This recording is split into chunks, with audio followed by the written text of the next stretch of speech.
दिसली ग बाई दिसली, दिसली ग बाई दिसली. काय ग कांती? काय चाललंय सुमी? काय नाही ग, हे काय संध्याकाळच्या भाजीची तयारी करते. हा तुझं बरं आहे बाई. नवरा चांगला, सासर चांगलं, तिकडं माहेर बी चांगलं. मग काय, मागच्या जन्माचं पुण्यच म्हणावं बाई. हो बाई. मी काय म्हणते, तुझ्या बाबांची जमीन किती आहे? अचानक का ग जमिनीचा विषय काढला? अगं सांग ना. असं 7-8 एकर असेल बाई. हा एवढी जमीन? बाई मी तर ऐकलंय हायवेला जमीन आहे, चांगला हिस्सा येईल मग तुला. बाई माझा हिस्सा? हो मग. तर मला काही गरज आहे हिस्सेची? माझा भाऊ आहे की सगळं करतो. अगं भाऊ आहे म्हणून काय झालं? म्हणजे अगं म्हणजे काय, तुझ्या बाबांची संपत्ती आहे ना, अगं तुझा पण अधिकार आहे ना त्याच्यात. मग तू नाही मागितला का हिस्सा? कारण मला जमिनीची काही गरजच नाही. अगं येडे, आज गरज नाही पण भविष्यात गरज पडली तर अगं वेळ काय सांगून येते का? आणि एक विचारू का? विचार ना. अगं येडे, उद्या तुझ्या भाऊजाईने तुझ्या भावाच्या मनात भरून भरून सगळी जमीन तिच्या नावावर करून घेतली तर तुझ्या काय हातात येणार आहे खुळखुळ्या? अगं विचार कर जरा. आणि असं पण तुझ्या बाबांनी आयुष्यभर कष्ट करून ती जमीन उभी केली आहे ना, अगं त्यात तुझा पण वाटा आहे. बघ विचार कर जरा. येते मी. आणि हो, हक्क मागितला म्हणून काही नाती नसतात तुटत, पण हक्क सोडला ना तर त्याची किंमत राहत नसती. चल बाई येते मी.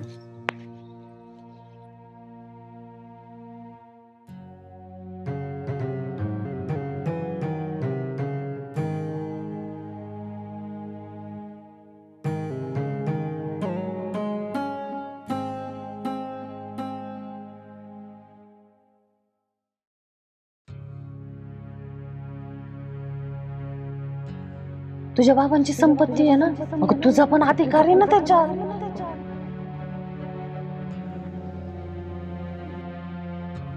तुझ्या बाबांनी आयुष्यभर कष्ट करून ती जमीन उभी केली आहे ना, अगं त्यात तुझा पण वाटा आहे.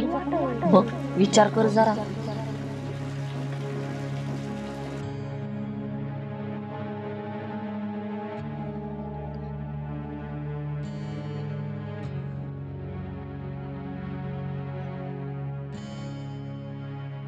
सुमन, अगं काय झालं? सकाळपासून अशी हरवल्यासारखी का वागाली? हो, तुम्हाला एक गोष्ट विचारू का? अगं विचार ना, असं परक्यासारखं का बोलायली? तसं नाही. तुम्हाला काय वाटतं, मुलीनं तिच्या बापाच्या संपत्तीमध्ये हिस्सा मागितला पाहिजे का? आता मधीच हे हिश्श्याचं खूळ कुणी टाकलं तुझ्या डोक्यात?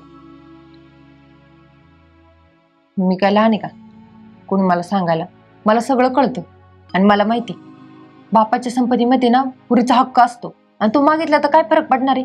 किंवा काय चुकलं तेव्हा माझं? चुकीचं तर काहीच नाही. मग प्रश्न हिस्सा मागण्याचा नाहीये सुमन, प्रश्न गरजेचा आहे. म्हणजे अगं देवाच्या कृपेने आहे की सगळं आपल्याकडं. 2 वेळचं जेवण करतोय, राहायला चांगलं घर आहे. हा मग हे अचानक हिस्सेचं कुठून आलं मध्ये?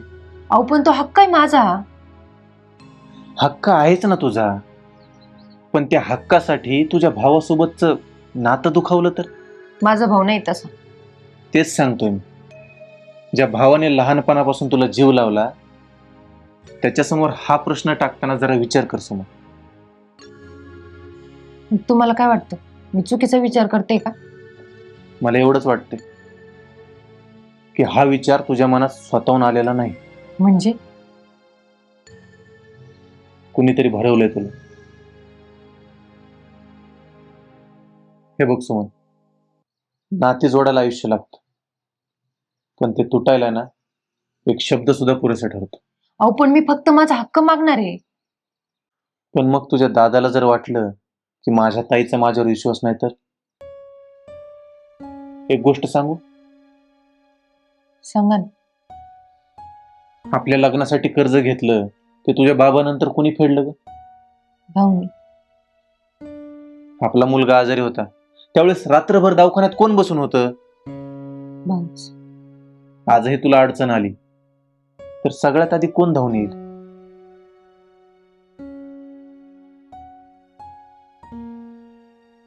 मग आज अचानक तुला हिस्सा का पाहिजे? माहित नाही, पण उशीर झाला तर? हे बघ, सगळ्यात जास्त नुकसान उशिरा हिस्सा मागितल्याने होत नाही सुमा. मग कशाने होतो? आपली माणसं दूर गेल्याने होत. हे बघ, निर्णय तुझा आहे, पण एक गोष्ट लक्षात ठेव, हक्क मिळवताना नाती गमवू नकोस.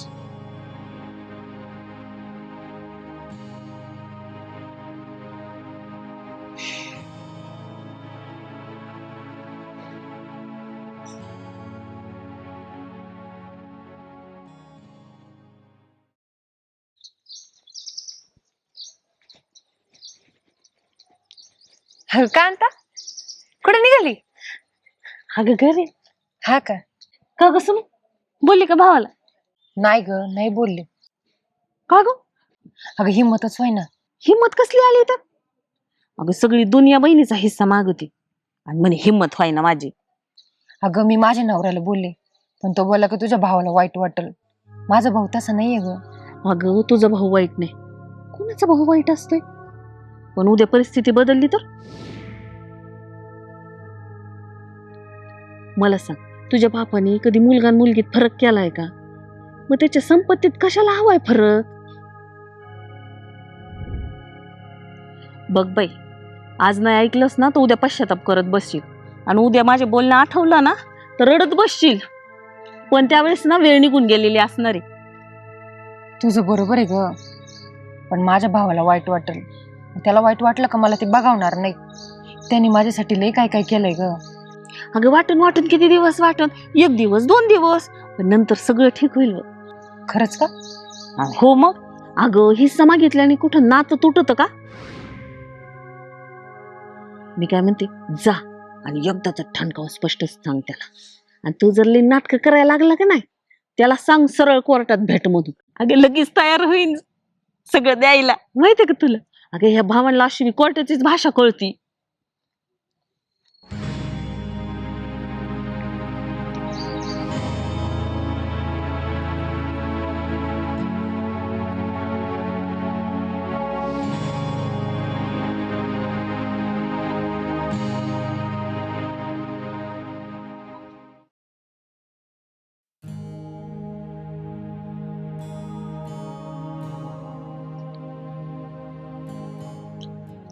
अरे ताई, माया,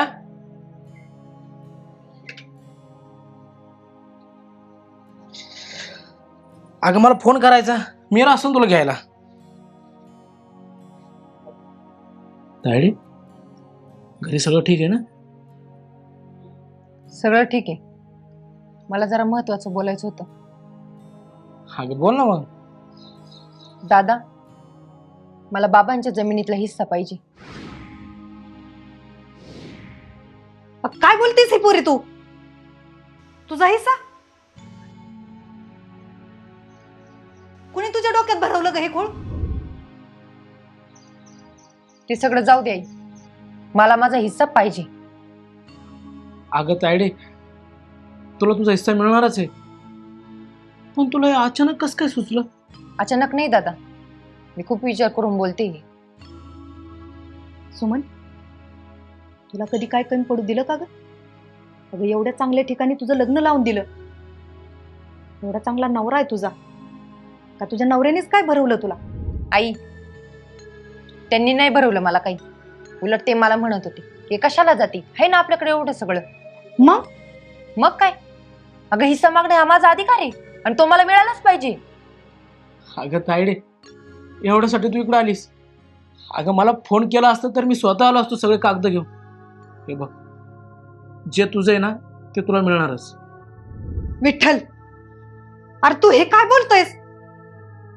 ती काय बोलते हे कळायच्या अगोदरच तू तयार झालास. सुमन, तुझ्या भावाने तुला कधी काय कमी पडू दिलं का ग? अगं साधी हाक मारलीस तू तरी तू लगेच उभा राहिलाय, आणि तू जमिनीच्या थोड्याशा तुकड्या पायी नातं तोडायला निघालीस. नातं नाही तोडत आई मी, आणि एवढंच जर होतं तर दादा स्वतःहून हिस्सा घेऊन का आला नाही माझ्याकडं? अगं जगातले भाऊ बघ, स्वतःहून बहिणीकडे हिस्सा घेऊन जातात. दादाला एकदा पण वाटलं नाही का आपल्या बहिणीला विचारावं म्हणून? नक्कीच तुला कोणीतरी भरवतंय. माझी मुलगी अशी नाहीच आहे.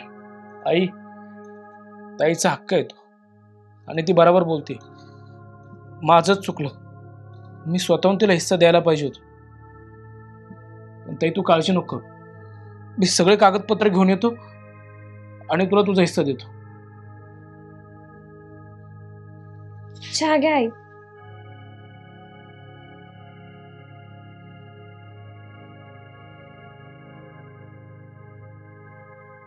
ताई चहा घ्या. नको मला. जोपर्यंत जमीन माझ्या नावावर होत नाही ना तोपर्यंत ह्या घरातलं मला काहीच गोड लागणार नाही. आणि एक गोष्ट लक्षात ठेवा, जर तुम्ही स्वतःहून माझी जमीन माझ्या नाव केली नाही, माझा हिस्सा मला दिला नाही, तर कोर्टात भेटायला तयार राहा.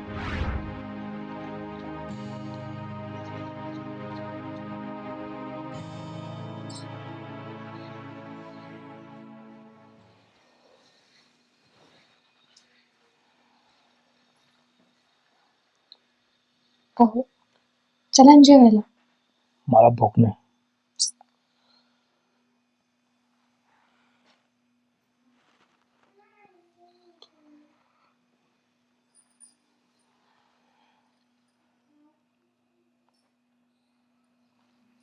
विठ्ठला, मनापासून सांग, वाईट वाटलं ना रे तुला? आई, खोटं कशाला बोलू? वाटलं, पण मी काय करू शकतो? सुमन तशी नाहीये रे. ऐकू माहिती आहे मला. अहो एवढं वाईट वाटून कशाला घेता? ताईचा हक्कच होता ना तो. अगं हक्क आहे म्हणून ते हिस्सा द्यायला तयार झालो. मग झालं तर एवढा कशाचा विचार करता? प्रश्न हा जमिनीचा नाही, मग विश्वासाचा आहे. अगं बाबा गेल्यापासून मी कधी तिला परक केलंच नाही. देवा, हेच दिवस दाखवण्यासाठी तुम्हाला पाठीमागे ठेवलंच का रे? अहो आई नका नाही एवढं मनाला लावून घेऊ. कुठे एवढा विचार करता? चला बरं दोघं जेवून घ्या. चल. चला.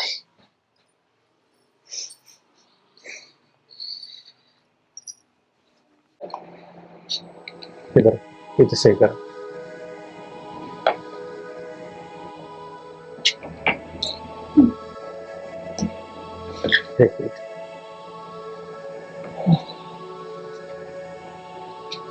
कागदपत्री यांची अर्धी जमीन आता तुमच्या नावावरती झाली.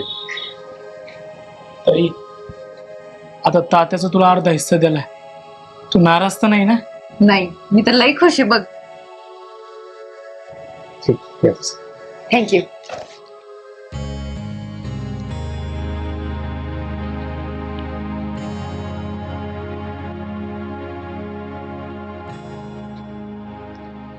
अहो हे बघा, फायनली माझा हिस्सा मला मिळाला. तुम्ही खुश नाही वाटत? तू खुश आहेस ना? हो मी तर खूपच खुश आहे. मग मी पण खुश आहे. खरंच? Yes.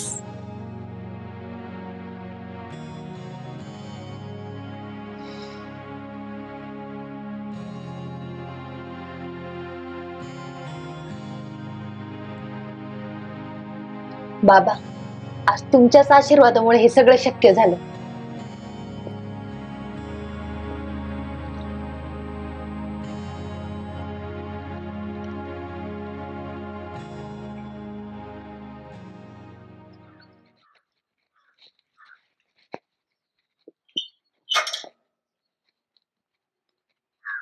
कांता, ए कांता,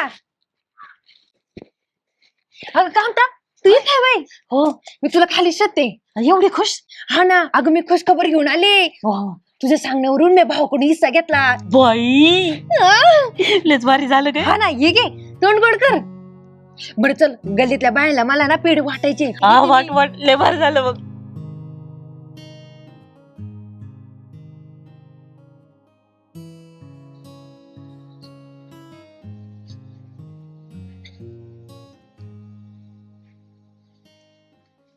अरे दादा कुठं चालला?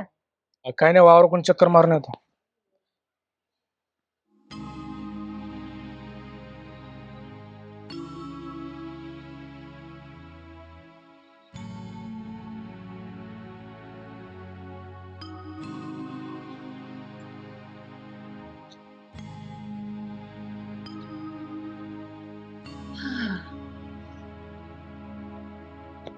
आई, वहिनी, कुठे गेले बाई? आया, आई, झालं का तुझं? चल ना आपण गप्पा मारू. जातो, मला देवपूजा करायची.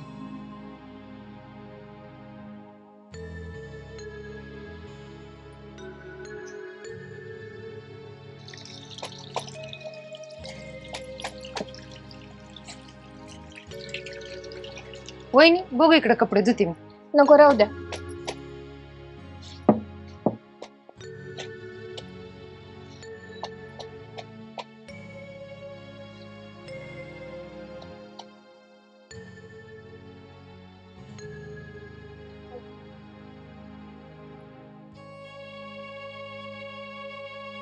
आई, येते मी.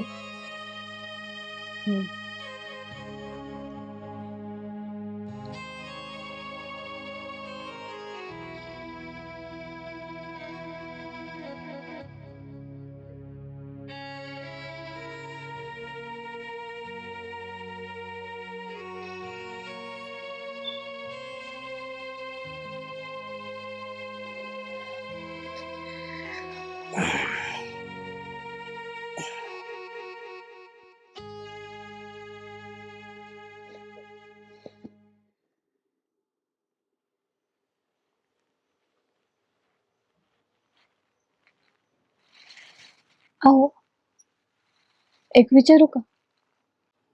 विचार ना. ताईने त्यांचा हिस्सा घेतला, त्याचं वाईट वाटलं का?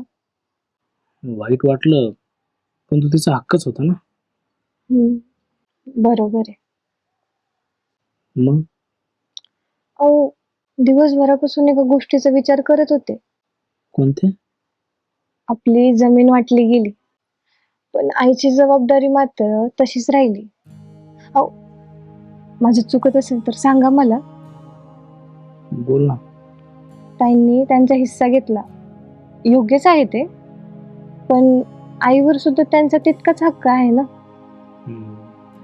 मग आईची सेवा करायची जबाबदारी त्यांची पण तितकीच असायला हवी ना. अहो, मी आईला ओझं नाही म्हणते, उलट आई घरात असल्या ना घराला घर पण येतं. पण नक्की तू नेमकं म्हणायचं तरी काय? अहो, इतकी वर्ष झाली आई आपल्याकडे आहे आणि आपण पण मनापासून सेवा करतो त्यांची. पण आता ताईला पण आईसोबत वेळ घालायचा अधिकार आहे की. तू म्हणते ते खरे, पण आणि खरं सांगायचं झालं ना तर आईलाही मुलगी जवळ हवी असते. आपण काही दिवस आईला ताईकडे पाठवूयात का? मग आई तयार होईल का? आपण प्रेमानं समजून सांगूयात ना आईला. अगं, पण ताईला वाईट वाटणार नाही का? अहो, हिस्सा वाटून घेताना वाईट नाही वाटलं तर मग आईची जबाबदारी घेताना कसलं वाईट वाटेल त्यांना. आणि उलट त्यांना जाणीव होईल की आईची जबाबदारी फक्त तुमचीच नाहीये. हक्क आणि कर्तव्य दोन्ही सोबत चालले ना तर नात्याची किंमत राहते बघा. अगं, मला तुझं म्हणणं पटतंय, पण अहो, मी कुणाला दुखवण्यासाठी बोलत नाहीये, पण जसं हिस्सा वाटून घेण्याची हिंमत आली तसं आईची जबाबदारी घेण्याची पण हिंमत आलीच पाहिजे की. बराबर बोलतेस. हम्म.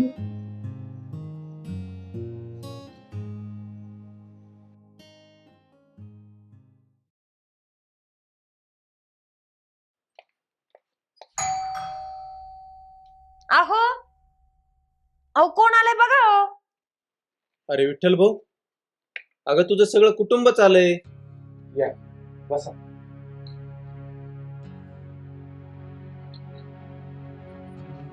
आई, दादा, दादा, आई, तुम्ही अचानक कस काय आले? येताना फोन तरी करायचं होतं ना. मी तुमच्यासाठी काहीतरी गोड बनवलं असतं. अगं, पाणी घेऊन ये त्यांना, चहा टाक. हा, लगेच सांगते. बाकी आई तब्येत व्यवस्थित आहे ना?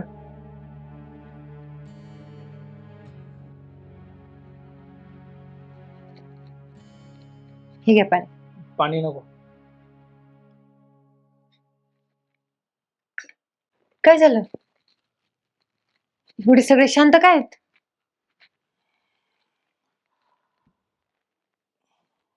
ताई, तुझ्याकडे एक महत्वाचं काम होतं म्हणून आलो होतो. हा बोल ना मग दादा. ताई हे बघ, तू तात्याच्या प्रॉपर्टीत हिस्सा घेतला आणि तू देताना आम्हाला मनापासून आनंद झाला. मला माहिती.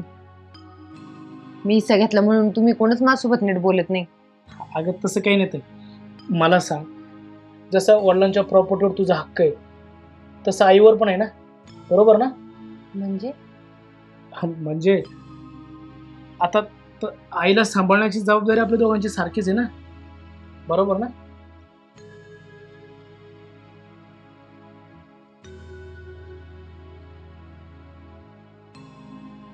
तुला काय म्हणायचंय दादा, मला काहीच कळत नाही. ताई कित्येक महिन्यापासून आई आमच्याकडे राह, आता काही दिवस आई तुमच्याकडे राह असं आम्हाला वाटतं. काय? पण का? जसा तात्याच्या प्रॉपर्टीवर तुझा हिस्सा होता तेवढाच हिस्सा आईला सांभाळण्याचा पण आहे ना. दादा मी असं काही म्हणालीच नव्हते. आम्ही हे तसं म्हणत नाही होत आहे, पण हक्क आणि जबाबदारी दोघं सोबत चालले ना तरच नात्याची किंमत राहते. आणि हक्काचा हिस्सा घ्यायचा पण कर्तव्यापासून लांब पडायचं हे काही बरोबर नाही ना. हे बघ, वडिलांचा हिस्सा जसा तू घेतला तसा आईचा पण हिस्सा घे. 6 महिने आई तुझ्याकडे राहणार, 6 महिने आई आमच्याकडे राहणार. आईचं प्रेम आणि सेवा करण्याचा अधिकार काही फक्त आमचा नाही. तुमचं सुद्धा तर आहेच की. तुम्ही असं कसं करू शकतात? हो हो तुम्ही सांगा ना काहीतरी. आपण आईला कसं सांभाळणार? आईला सांभाळण्याची जबाबदारी तर यांची. वा सुमन वा. अगं वडिलांच्या प्रॉपर्टीत हिस्सा घेताना तुला जबाबदारीची जाणीव झाली नाही, आणि आता आईला सांभाळायची वेळ आली तर जबाबदारीमध्ये येते. वा रे वा. अहो तुम्ही माझा नवरा आहे का दुश्मन आहे? तुम्ही काहीच बोलू नका, तुम्ही बसा शांत. दादा हे तू चुकीचं करतोय. अरे आई कस काय माझ्याकडे राहू शकते? लग्न झाल्यानंतर मुलगी सासरी येते, तिचा माहेरावर एवढा अधिकार नाही राहत. माहेरच्या प्रॉपर्टीवर तुमचा हक्क आहे आणि आईवर नाही, असं कसं बोलू शकता ताई तुम्ही? दादा अरे असं नको करू. अरे माझ्या सासरचे लोक काय म्हणतील मला? मी काय जडू होणार आहे का तुम्हाला सांभाळायला? तसं नाही गाई, पण पण बिन काही नाही. आजपासून 6 महिने आई तुझ्याकडे राहणार, त्याच्यानंतर आमच्याकडे राहणार. दाजी येतो आम्ही. आई काळजी. चल ग माया. येते.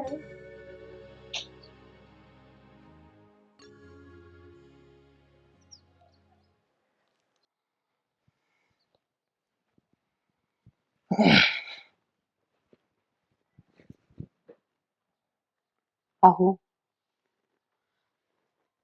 अहो हे काय झालं? माझा तर विश्वासच बसत नाही हो. माझा सक्काच भाऊ माझ्यासोबत असं कसं करू शकतो? ते सुमन पण तो काय चुकीचं बोललाच नाही. म्हणजे तुम्हाला त्याच बरोबर वाटतं का? हे बघ, मला एवढं कळतं, हिस्सा घेताना तुला आनंद झाला होता की नाही, मग जबाबदारी आल्यावर घाबरलीस का? अहो कारण ही जबाबदारी माझी नाहीये. मग हिस्सा तुझा कसा झाला? तुम्ही पुन्हा तेच सुरू करू नका बरं का. हे बघ, मी काहीच सुरू करत नाही. आज परिस्थिती तुला उत्तर देते. आईला सांभाळणं एवढं सोपं नसतं हो. मग जमीन कमवणं सोपं होतं का? तुम्ही ना माझी बाजू समजूनच घेत नाही बघा. सुमन, मी तुझी बाजू त्याच दिवशी समजून घेतली होती ज्या दिवशी तू हिश्श्याचा विषय काढला होतास. म्हणजे मी चुकले? हा प्रश्न तू मला विचारू नकोस. हा प्रश्न तू स्वतःच्या मनाला विचार. तुला आपोआप उत्तर भेटेल.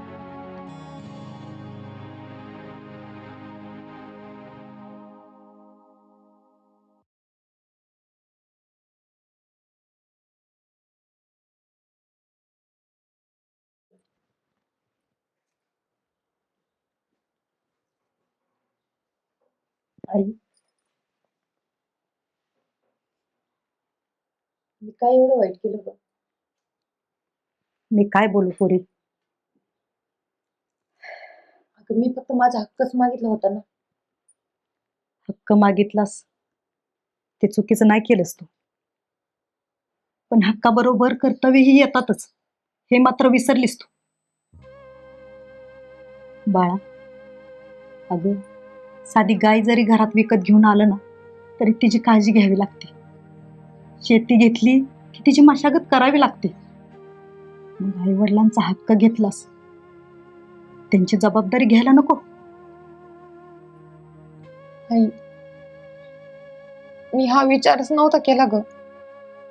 कारण तू फक्त जमिनीकडे लक्ष दिलं होतंस, माझ्याकडे नाही. हे मी तुला त्या दिवशीच सांगितलं होतं. नात्यांपेक्षा हिस्सा मोठा कधीच नसतो. बस करा आता तुम्ही. का? खरं ऐकायला त्रास होतोय ना? हा होतो त्रास, कारण आता मला माझी चूक कळाली. मी एवढी स्वार्थी कशी बनत गेले माझं मलाच कळलं नाही. तू स्वार्थी कधीच नव्हतीस सुमन, फक्त दुसऱ्याच्या बोलण्यात अडकलीस. मला माहितीये तुझे कोणीतरी कान भरले असणार. मला त्या कांताने सांगितलं तू तुझा हिस्सा घे. मी तिचं ऐकूनच माझं घर तोडलं. अजून तुटलेलं नाही पोरी. तुटल्याची आई. दादा आता पहिल्यासारखं माझ्यासोबत बोलत नाही, आणि तू जेव्हा माझ्याकडे बघते ना तेव्हा मला परकीच वाटते. अगं आई कधी परकी नसते ग पोरी. आई, मला माफ कर. लय मोठी चूक केली मी, खरंच माफ कर आई मला. रडू नकोस बाळा. अगं माफी मागणारी माणसं वाईट नसतात ग. आणि आता रडून काहीच उपयोग नाही. हे जे काही बिघडलंय ना ते सुधारवलं पाहिजे आपण. सुधरेल मी सुधरून घेईन, पण माझा दादा माझ्यासोबत पहिल्यासारखं वागला पाहिजे आणि बोलला पाहिजे.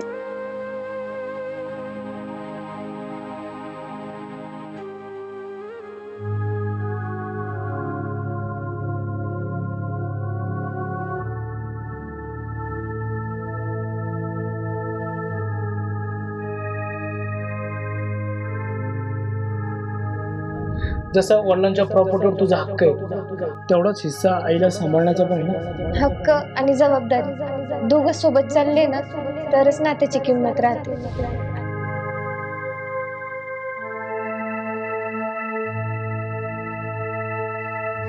वा सुमन वा. अगं वडिलांच्या प्रॉपर्टीत हिस्सा घेताना तुला जबाबदारीची जाणीव झाली ना?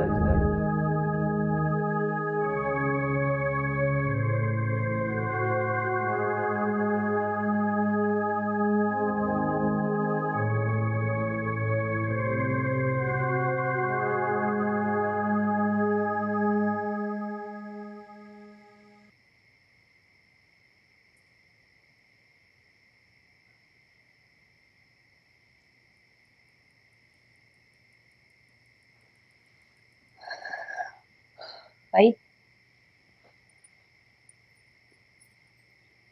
का ग पोरी, झोपली नाहीस अजून?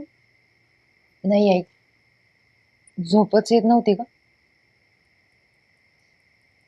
मनात फार काय चालू आहे ना ग? आई, एक विचारू का ग? विचार ना बाळा. दादा मला एवढा जीव का लावतो ग? कारण तू त्याची बहीण आहेस. पण मी काय केलं एवढं त्याच्यासाठी? तुला माहित नाही, पण तुझं वडील जेव्हा गेलं ना तेव्हा घरात सगळ्यात जास्त तोच तुझी काळजी घ्यायचा. माझी? तू सासरी सुखात आहेस ना, तुला काय कमी तर पडत नाही ना? सतत हीच काळजी आणि हेच प्रश्न मला विचारत राहायचा. भाऊ एवढा जीव बहिणीशिवाय दुसरं कुणालाच लावत नाही. दिवाळी आली की तुझ्यासाठी साडी आणायची, भाऊबीज आली, रक्षाबंधन आले, त्याला काय करावं तुझ्यासाठी आणि काय नाही असं व्हायचं ग. आई, आणि मी काय केलं ग? मी त्याच्याकडे हिश्श्याची भाषा केली. फार मोठी चूक केलीस तू. खरंच आहे, माझ्याकडून लई मोठी चूक झाली बघ. अजून ही वेळ गेलेली नाही पोरी. आई, मला त्या जमिनीतला ना एक पण तुकडा नको, मला काहीच नको.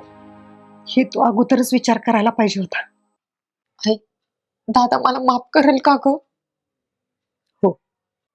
कारण तो तुझा भाऊ आहे. नाती ही माफ करण्यासाठीच असतात ग.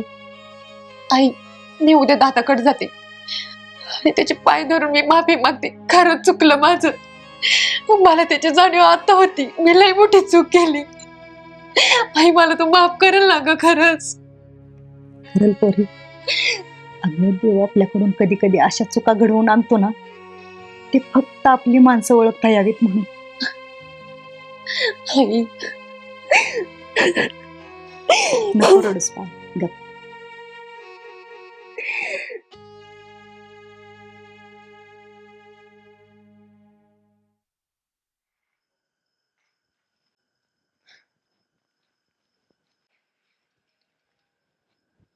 काय ग सुमी, आज इकडं? हा सहजच. काल भाऊ आला होता म्हणे. हा, आला होता ना. काय म्हणला? काही नाही ग, आईला सोडून गेला घरी. अय, मग मग काय, काल मला पहिल्यांदाच माझी चूक कळाली ग. तुझ्या सांगण्यावरून मी माझ्या भावाकडे हिस्सा मागितला. उगाचच मागितलं, नव्हता मागायला पाहिजे. त्याला लय दुखवलं ग मी. म्हणजे तुला वाटतंय का की तू चुकी केली म्हणून? हा. सुमी, तुला एक गोष्ट सांगू? काय ग? मी तुला आता जे सांगणार आहे ना, ते मी कधीच कोणाला सांगितलं नाही. आता तुला वाटत असेल ना की मी तुला हिस्सा मागायला का सांगत होते. अगं एकेकाळी मी सुद्धा तुझ्यासारखीच वागले. म्हणजे? अगं मी सुद्धा माझ्या भावाकडे हिस्सा मागितला. जमीन मिळाली ग मला. मी माझा सोन्यासारखा भाऊ गमावला ग. अगं आज 5 वर्ष झाली, त्याने मला फोन सुद्धा केला नाही. काय? हो. अगं रक्षाबंधनला मी त्याच्याकडे जात नाही सुमे, आणि दिवाळीला तो माझ्याकडे येत नाही. अगं माझ्या मुलांना मामाचं घर मोकलं बघ. जमीन मिळाली बघ मला, पण ती मिळवण्याच्या नादात मी माझं सोन्यासारखा बाहेर गमावला ग. आणि म्हणूनच मी तुझ्या मनात हे हिस्साचं बी पेरलं बघ. अगं पण का? अगं मला राग होता, मला दुःख होत. मला वाटायचं की सगळे भाऊ सारखे असतात ग. नाही, माझा भाऊ तसं नाहीये ग. अगं मला आत्ता समजतंय. इतकं सगळं होत सुद्धा तुझ्याकडे आलंय. वाईट तर मी होते. माझ्या रागामुळे मी तुमचं नातं खराब करायला निघाली होते ग. अगं मी सगळीकडे बघत होते, ऐकत होते. माझ्या मनात सुद्धा हिस्साचं भूत शिरलं ग. अगं मला रात्री ना अशी स्वप्न पडायची की जमीन माझ्या नावावर झालीये आणि सगळं काही उद्ध्वस्त झालं ग. आणि तेच मी तुझ्या बाबतीत करायला निघाले बघ. सुमे, शक्य असेल तर मला माफ कर ग, मला माफ कर सुमे. चूक तुझ्यामुळे झाली, पण निर्णय घेताना मी एकदा तरी विचार करायला पाहिजे होता. तरी सुमे, जाऊ दे कांता, आता जे झालं ते झालं.